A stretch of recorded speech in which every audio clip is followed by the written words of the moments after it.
सांवली बहू। शिल्पा है तो सांवली लेकिन बहुत ही टैलेंटेड। लेकिन कहते हैं ना, शादी के लिए तो लंबी और गोरी होनी चाहिए। शिल्पा, ये रिश्ता भी हाथ से गया। अरे कितनी बार कहा वो गोरी होने वाली क्रीम लगाया कर, लेकिन नहीं, किताब से सर खपाने से फुर्सत मिले तब ना। तू ही क्यों नहीं इसके लिए उपटन तैयार कर देती? शर्मा जी की बेटी का कम रेट में कितना अच्छा रिश्ता हुआ है। इसकी तो उम्र के साथ ही लड़के वालों की डिमांड भी बढ़ी जा रही है। शिल्पा को ये बातें अब बुरी नहीं लगती थी। लगे भी क्यों, बचपन से सुन जो रही थी वो ये सब कुछ। उसके लिए ये तो मात्र एक कान से सुनना और दूसरे कान से निकाल देने वाली बात थी। फिर एक रोज, पापा मेरी नौकरी लग गई है। वाह, अच्छा, कहाँ बेटा? न्यूज़ चैनल में पापा, खबरों को लिखना होगा। हाँ, वैसे भी तेरे जैसी सांवली शक्ल की लड़की को कौन पर्दे पर आने देगा, क्यों? चल, 4 पैसे कमाने लायक हुई है तो लड़के वालों को बोल देंगे कि कमाती भी है, फिर शायद कोई कर ले शादी। हाँ सही कह रहे हैं। वैसे बेटा कल शाम को एक लड़का और आने वाला है, उसे भी देख लेना। शिल्पा को इस बार गुस्सा आ जाता है। अच्छे न्यूज़ चैनल में नौकरी लगने की खुशी भी माँ पापा के चेहरे पर नहीं दिखती। अगले रोज ऑफिस से शिल्पा घर आती है तो सामने बैठा होता है हिमांशु। हिमांशु शिल्पा को देखता है तो पहली नजर में तो वो उसे पसंद नहीं आती, लेकिन फिर भी फॉर्मेलिटी तो करनी थी। ओके, तो क्या शौक है तुम्हारे और खाने में क्या क्या बना लेती हो? मुझे पढ़ने लिखने का शौक है। खाना बनाना नहीं आता, बिल्कुल भी नहीं आता।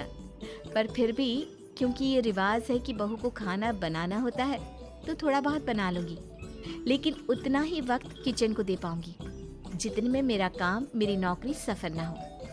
बाकी भूख तो तुमको भी लगती होगी, तो खाना बनाने की जिम्मेदारी दोनों की ही होगी, है ना? शिल्पा बोले जा रही थी। अब तक जिन लड़कियों से हिमांशु मिला था, शिल्पा उन सब से अलग थी। वो ऐसी ही तो लड़की चाहता था। शिल्पा से बात करने के बाद, ठीक है, फिर शादी 2 महीने बाद करेंगे। वो क्या है ना, खाना बनाना भी तो सीखना होगा ना। मुझे मंजूर है।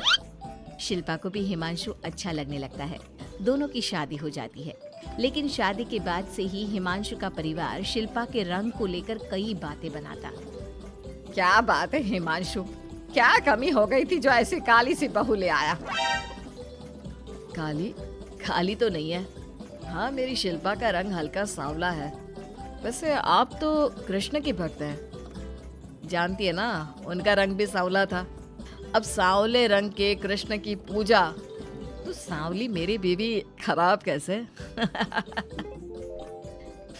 बात तो सही भी थी। क्यों सांवला रंग खराब माना जाता है? शिल्पा पति का तर्क सुन रही थी। थोड़ी देर के बाद, क्या बात है, शब्दों का जादू आ गया। क्या तर्क दिया आपने सांवले रंग के समर्थन में? तो क्या तुम ही पत्रकार हो? अरे तुम्हारा पति भी कम नहीं है। शिल्पा रोज एक नई तरक्की छू रही थी। कभी विदेश दौरा तो कभी बड़े बड़े लोगों का इंटरव्यू। एक दिन, सुनो, आज का दिन बहुत खास है। मैं मुख्यमंत्री जी का इंटरव्यू लेने जा रही हूँ। अरे वाह, क्या बात है, सही है यार। तभी ससुर आ जाते हैं। बहू, थोड़ा मेकअप भी कर लेना, वरना काली काली फोटो सब जगह आएगी। अरे हम तो शर्म के मारे किसी को दिखाते भी नहीं कि ये हमारी बहू है। न जाने क्या कमी थी। अरे वो शारदा दीदी की बहू देखो, कैसे मक्खन की तरह गोरी है।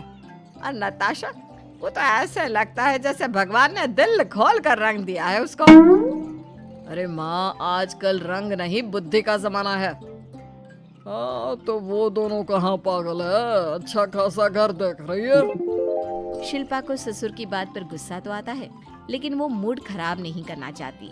वो तो बस तैयारी करती है कि जल्दी से अच्छा सा मुख्यमंत्री का इंटरव्यू हो जाए और दुनिया देखे। होता भी यही है। शिल्पा जब शाम को घर आती है तो, अरे चाची, बुआ, फूफा जी, कैसे हैं आप सब? कैसे आना हुआ? शिल्पा को आसपास के लोग भी देख रहे थे। वो भी जानती थी कि उसने जो इंटरव्यू किया वो कितना वायरल हो रहा है। अरे बहू, बड़े लायक हो तुम। औरत होकर दुनिया की इतनी जानकारी, कितनी समझ है तुम्हारे अंदर। वाह वाह बहू, तुमने तो हम सबका सीना गर्व से चौड़ा कर दिया। सास ये सब देखकर सोच रही थी कि भाई ऐसा भी क्या हो गया, इन्होंने तो बहू को हीरो बना रखा है। मैंने तो शिल्पा को उसी दिन समझ लिया था जब पहली बार मिला था। मैं तो जान गया था कि ये लड़की अलग है। कितनी प्यारी आवाज है इसकी और समझ भी लाजवाब। तभी बुआ सास बोल पड़ती है। और एक हमारी बहू है, सारा दिन टिकली बिंदी पर ही लगी रहती है। अरे दीदी, न जाने कौन कौन सी क्रीम लगाती है, अब तो चेहरे पर फोड़े भी निकल गए। कितनी बार कहा कुछ पढ़ाई आगे करके दुनिया में नाम कमाओ, लेकिन नहीं, बस सारा दिन शीशे के सामने खड़ी रहेगी। कोई बात नहीं फूफा जी, वो भी किसी की पसंद हो सकती है। हम लोगों का क्या, एक काम अच्छा कर दिया तो पूछ लिए गए, नहीं तो जमाना तो गोरी सूरत की ही तारीफ करता है। क्यों माँ जी? हाँ हाँ, वो क्या है ना, मैं जरा पानी लेकर आती हूँ, तू बैठ बहू। हाँ हाँ बहू, तू तो बैठ। वो क्या है ना, आज तो तुझसे बहुत सारी बातें करनी है। ये बता, कैसे दिखते हैं मुख्यमंत्री जी सामने से? जैसे टीवी में दिखते हैं वैसे ही दिखते हैं क्या? आए दिन लोग शिल्पा से मिलने आते, उसे अपने स्कूल या दूसरी जगह पर चीफ गेस्ट बनाते। ये सब देखकर पति तो खुश होता, लेकिन सुंदर बहू का सपना सास की आंख से उतर ही नहीं रहा था। फिर एक रोज, शिल्पा, पापा कहाँ है? माँ जमीन पर गिरी पड़ी है, वो बेहोश हो गई है। शिल्पा की सास को गंभीर बीमारी हो जाती है और फिर आप लोग अपनी माँ की किसी बात को मना ना करना, उनका दिल कमज़ोर हो चुका है। दिल में कोई बात लगेगी तो उनके हार्ट अटैक आने के चांसेस हैं, तो समझ रहे हैं ना। कुछ दिनों में ठीक होकर सास घर आ जाती है और फिर एक दिन, देख बेटा, मैं मरने से पहले एक सुंदर बहू का चेहरा देखना चाहती हूँ। अरे मैं नहीं चाहती कि तू इस काली कलूटी के साथ रहे, छोड़ दे इसे। अरे कल को तेरे बच्चे भी ऐसे काले पीले पैदा होंगे और फिर हमारा खानदान देखने लायक नहीं होगा। शिल्पा सुन रही थी, वो परेशान हो रही थी। वो सोचती है कि एक बार वो अपने पति से बात करके देखेगी।